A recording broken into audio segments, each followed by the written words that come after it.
शंकर भगवान को चावल का दाना चढ़ाना चाहिए कि नहीं चाहिए?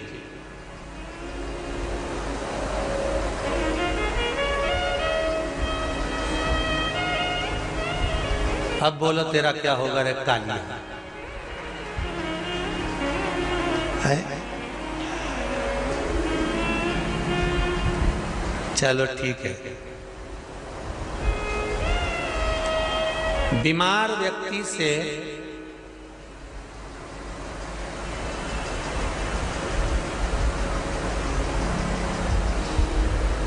कोई बीमार व्यक्ति है, बहुत रोगीला, उसको बहुत रोग है, शुगर है, बीपी है, थायराइड है, सब कुछ है उसको,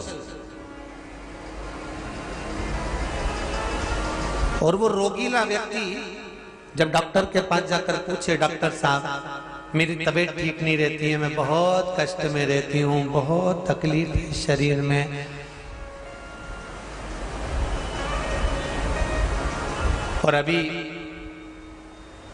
सावन का महीने का व्रत आ रहा है डॉक्टर साहब, 1 महीना में व्रत करती थी पहले, करूं कि नहीं करूं? तो डॉक्टर साहब क्या बोलेंगे? बोलते जाओ जरा जम के। डॉक्टर बोलेगा कि आप व्रत मत करो।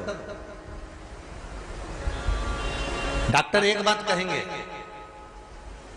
शरीर स्वस्थ रखना है, व्रत बाद में हो जाएगा, अगले वर्ष कर लेना, पर अभी शरीर को सही रखने के लिए दोनों समय अच्छे पेट भरकर सात्विक भोजन करो और अपने शरीर को ठीक करो। सात्विक भोजन, अपने शरीर को, व्रत बाद में भी हो जाए, अगले वर्ष हो जाए।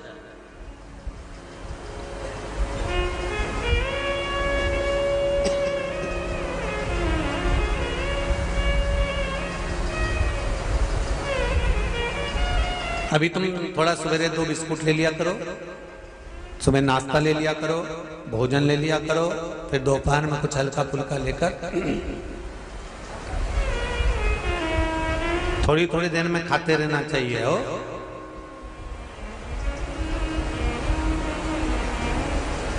थोड़ा थोड़ा खाओ, थोड़ी थोड़ी देर में खाओ, एक साथ सुरसा जैसे मत निपटा जाए, थोड़ा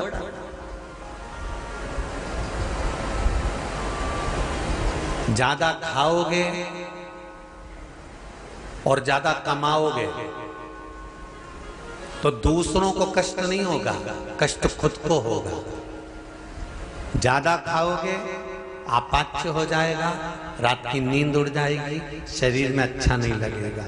ज्यादा कमाओगे, रात की नींद उड़ जाएगी, दुनिया की दृष्टि तुम पर पड़ जाएगी और तुम्हारी रातों की नींद चली जाएगी। कमाओ भी उतना जितना खर्च कर सको और खाओ भी उतना जितना पचा सको। अति सर्वस्व वर्जन।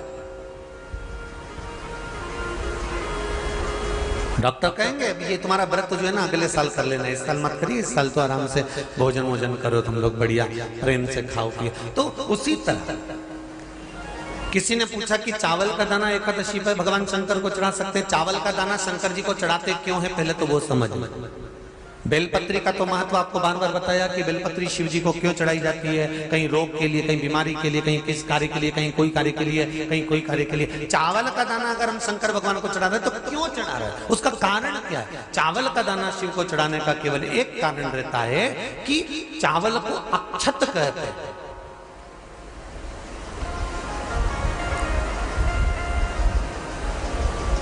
अक्षत का मतलब होता है अक्षय।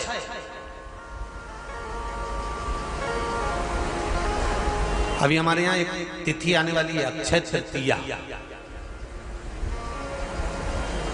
उसका मतलब क्या होता है? अक्षय, जिसका कभी क्षय ना हो। जब हम भगवान शंकर को चावल का दाना चढ़ाते हैं, जैसे बहुत ध्यान दीजिएगा महाराज, बहुत समझने वाली बात है, बहुत ध्यान से।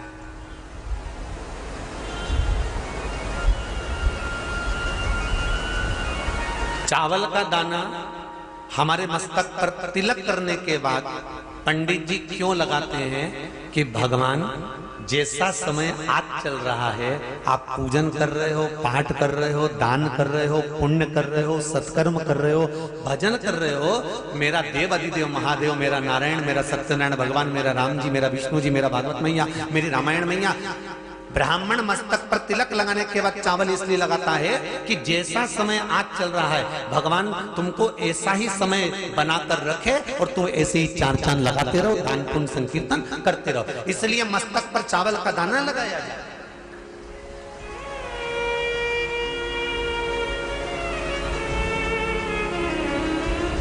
कोई मर जाता है, मरने के बाद जब तक पगड़ी नहीं होती तब तक माथे पर तिलक, चावल का दाना लगाया जाता है।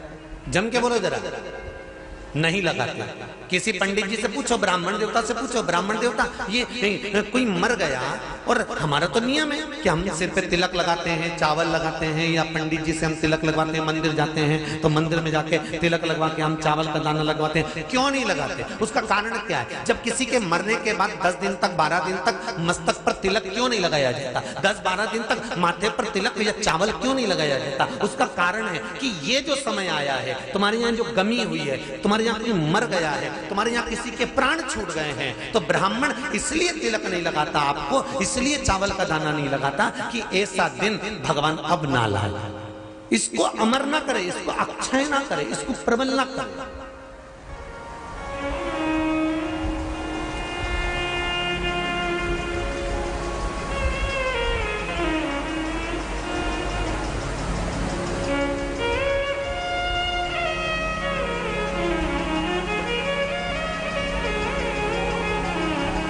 और जब चावल का दाना, तो यहां शिव महापुराण की कथा करी, चावल का दाना हम शिव जी को क्यों चढ़ाते हैं, भगवान को क्यों समर्पित करते हैं, भगवान की पूजन में अक्षत क्यों समर्पित करते हैं, चावल क्यों समर्पित करते हैं, उसका कारण क्या है? तो कहा आज मैंने जब चावल का दाना आपको समर्पित करा है, जिस भाव से, जिस विश्वास से, जिस श्रद्धा से, जिस मन से मैं आपको रिझा रही हूं, हे भोलेनाथ मेरी ये मनोकामना पूर्ण कर, इसको अक्षय कर देना, इसको अमर कर देना, बस इतनी कृपा आप कर। अब किसी ने पूछा एकादशी के दिन चावल चढ़ाए कि नहीं चढ़ाए, तो यहां तो सीधी सीधी बात है,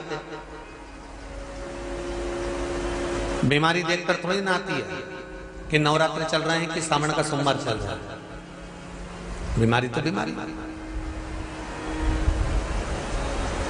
तुम चावल मत खाओ। तिरुपति कौन कौन गया? हाथ उठाओ। ठीक है। जगन्नाथ जी कौन कौन गया? हाथ उठाओ। हाँ ठीक है। द्वारका जी कौन कौन गया? हाथ उठाओ। ठीक है। बद्रीनाथ कौन कौन गया? हाथ उठाओ। ठीक है। एकादशी के दिन कभी तुम बद्रीनाथ चले जाओ, एकादशी के दिन तुम द्वारका चले जाओ, एकादशी के दिन तुम तिरुपति चले जाओ, एकादशी के दिन तुम जगन्नाथ चले जाओ, एकादशी के दिन तुम्हारी मर्जी पड़े भगवान के किसी धाम में चले जाओ और भगवान को भोग लगाओ और उनकी थाली को झांक कर देखना, उसमें चावल जरूर मिलेगा। उसमें ऐसा नहीं है कि चावल नहीं मिलेगा। बद्री नारायण में भगवान को चावल का भोग लगा हुआ मिलेगा, द्वारका में चावल का भोग लगा हुआ मिलेगा, आपको जगन्नाथ में चावल का भोग लगा हुआ मिलेगा, तिरुपति में मिलेगा, द्वारकाधीश में मिलेगा, नाथू द्वारा में मिलेगा, सांवरिया सेठ में मिलेगा, काकरोली जी में मिलेगा। आप जहां जाओगे वहां पर एकादशी के दिन भगवान को चावल आएगा, क्योंकि भगवान के लिए परहेज नहीं है। जो काम में डूबा हुआ है, जो आसक्ति में डूबा हुआ है, जो लोभ में डूबा हुआ है, जो वासनाओं में डूबा हुआ है, जो तृष्णा में डूबा हुआ है, और जो माता के गर्भ से जन्म लिया, एकादशी के दिन चावल उसको नहीं खाना। अब हमारे यहाँ तो कहावत में कहते हैं, राम जी की जब स्तुति गाते हैं तो कहते हैं भय प्रगट, आती है आप लोगों को? एक लाइन तो आती होगी, गाओ जरा।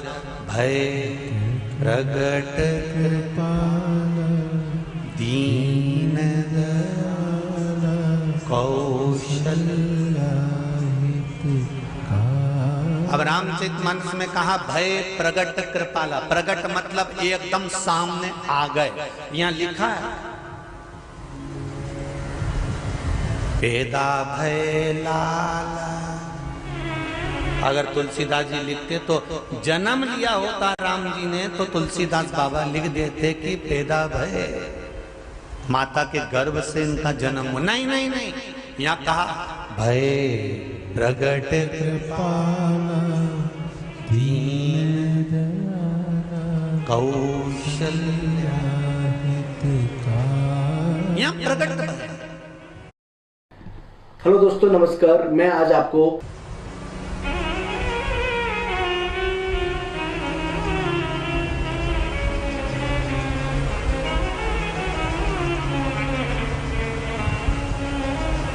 यूट्यूब पर स्कंद पुराण अंधेरी मुंबई की माहेश्वरी समाज वाली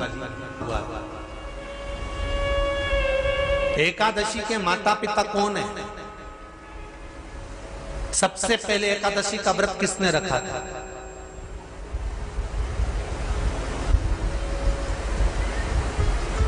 एकादशी का जन्म स्थान कहां है? दुनिया के लोग बहुत प्रश्न करते हैं। राम जी अयोध्या में हुए थे, भगवान कृष्ण मथुरा में हुए थे, तो एकादशी कहां हुई थी? तो उसको बताना तो पड़ेगा कहां हुई थी।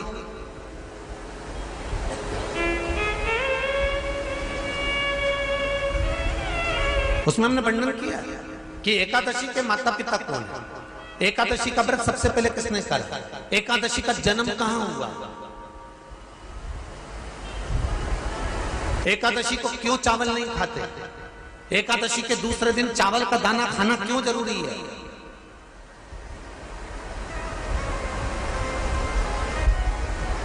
कौन सा तीर्थ है जहां एकादशी को उल्टा लटका दिया। एक एक चीज का वर्णन स्कंद पुराण सब चीजों का वर्णन कर देते हैं। प्रत्येक तो यहां जो वर्णन आया कि आप मनुष्य जो माता पिता के गर्भ से, माता के गर्भ से जन्म लिया हो, संसार में जिसका जन्म हुआ हो और मृत्यु लोक में गर्भ की कैद में रहने के बाद जन्मा हो, उसको एकादशी के दिन चावल नहीं खाना चाहिए। मारा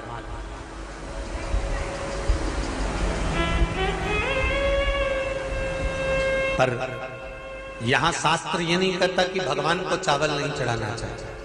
यहाँ शास्त्र कहता है आप शिव जी को चाहे एकादशी हो, चाहे द्वादशी हो, चाहे प्रदोष हो, चाहे पूर्णिमा हो, चाहे अमावस्या हो, चावल का दाना आप भगवान शिव को समर्पित कर सकते हो। और ज्यादा नहीं, शंकर कभी ये नहीं कहते कि मुझे बहुत सारा चढ़ा। शंकर जी की कथा कहती है कितना, मात्र एक चावल का दाना। हम तो उनसे भी कहेंगे जो लोग कहते हैं ना कि हम आज हमारा सावन का महीना है तो आज हमें भगवान को 1.25 लाख बेलपत्र चढ़ाएंगे, तो कोई कहता हम 1000 बेलपत्र चढ़ाएंगे, तो कोई के हम 5000 चढ़ाएंगे, कोई के हम 50,000 चढ़ाएंगे। मेरा निवेदन केवल इतना है, तुम तो एक चढ़ा।